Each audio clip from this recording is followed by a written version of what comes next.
Hello, this is the Freelander AP20 Wi-Fi display dongle, and it comes in a very simple box, and it comes with the actual dongle and with an USB cable and with an instruction manual, which is in English and Chinese, with very small text, as you can see, hopefully. But yeah, you have the same instructions online on the manufacturer's website, which is again in Chinese, so you'll have to translate it probably in English. I use Google Translate for that. And this is a fairly standard dongle. It has some ventilation holes, which comes in handy when the unit is overheating a little bit. You have a micro USB port, which is used to power the unit. You can use either the USB cable for that, or you can use a standard mobile phone charger. I would suggest using a standard mobile phone charger, as if you use this cable and try to draw power from the actual TV, most TV only come with 0.5 amps output, and this unit needs 1 amp of output in order to power it, so yeah, better to use the charger. As you can see, I have connected the power through a USB charger, and what I've done is I'm using a basic HDMI cable that I had in the house already and just bought this adapter for £1 on eBay. Why I've done this? It's because all TVs have the HDMI ports at the back of them, and if you put this unit at the back of the TV, the signal won't be very good. So by doing this, the unit can stay at the front of the TV and therefore have a much better signal.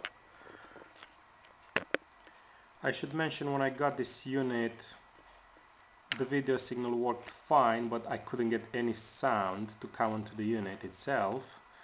I have no idea what I've done different, but after 3 or 4 days it started working. From reading the instructions, the only thing I can say is that you need to power the unit and give it about half a minute and then turn the TV on. Maybe that was what it helped it worked, I don't know.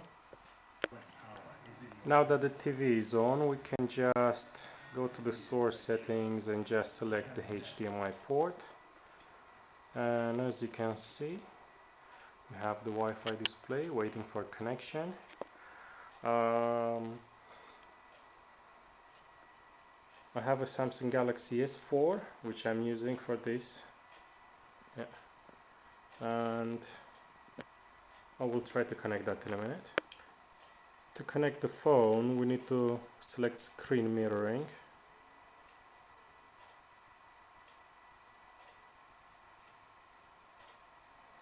Yeah, as you can see, it's active, and this is trying to link now. It's in Miracast mode. Yeah.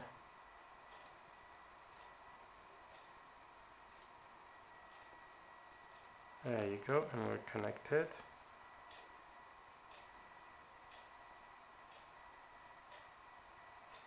And basically whatever is on the phone, that's what comes on TV as well. Let's just go to YouTube. As you flip the phone over, it flips the image over as well. Let's try something. And there you go.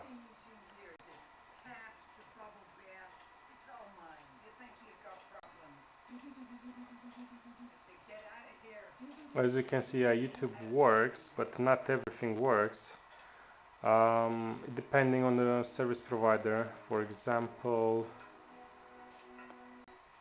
iTV won't work, and 4 on demand won't work.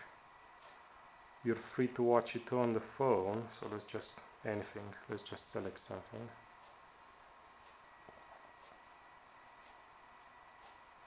It wants to, doesn't want to.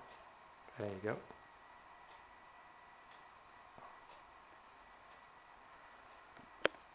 Right, so as you can see, yeah, it works on the phone. but it won't transmit to TV. That's not the dongle's fault though, that's just the service provider. It won't allow you to beam videos to this big screen, so bear that in mind, that some services won't allow you to beam it to the big screen. It tends to work fine in general, but as I've discovered last night, let's try this game. This is a game that my son was trying to play last night and it was extremely laggy, so let's see how it does.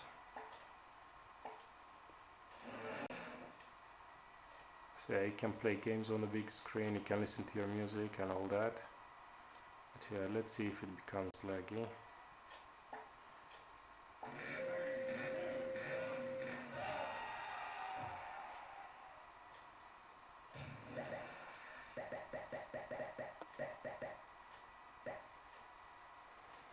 As you can see, the colors, I hope you can see it well, but the colors don't look anything like HD, like they claim it's HD.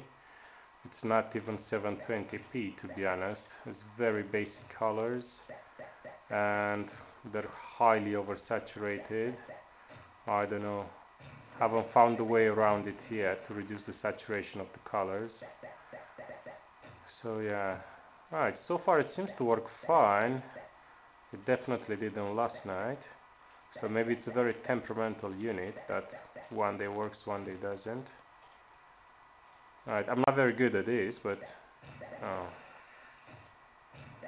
least it works. The music service that I'm using is Deezer, and as you can see it works fine, it beams fine to the TV. If you want to listen to music and all that.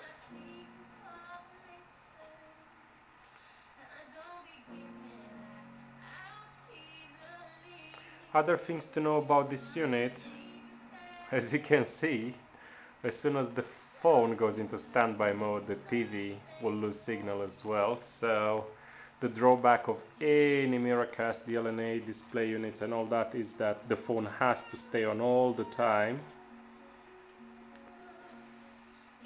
if you want to have signal onto the TV as well. So think about keeping the phone on charge as well as you beam stuff to your TV. And the other thing that bugged me is that this customer service seems to be inexistent. As I said in the beginning, my unit didn't have any sound for the first few days. I have emailed customer service, which claim in the booklet that will try to answer within 24 hours. It's been a week and I didn't get any reply from them, plus that all their website is in Chinese, so it's quite a struggle to make sense out of anything. So don't expect any updates, let's say, as it says in the booklet, that you can go onto their website and get software updates and all that. I really don't think that will happen anytime soon. So there you go, that's the unit. It works. It's as cheap as it can get, you know, coming from China. But yeah, image quality is not that great. It's definitely not HD quality, but my son seems to enjoy it. He can play his games on the big screen now. So it's up to you if you want to buy it or not.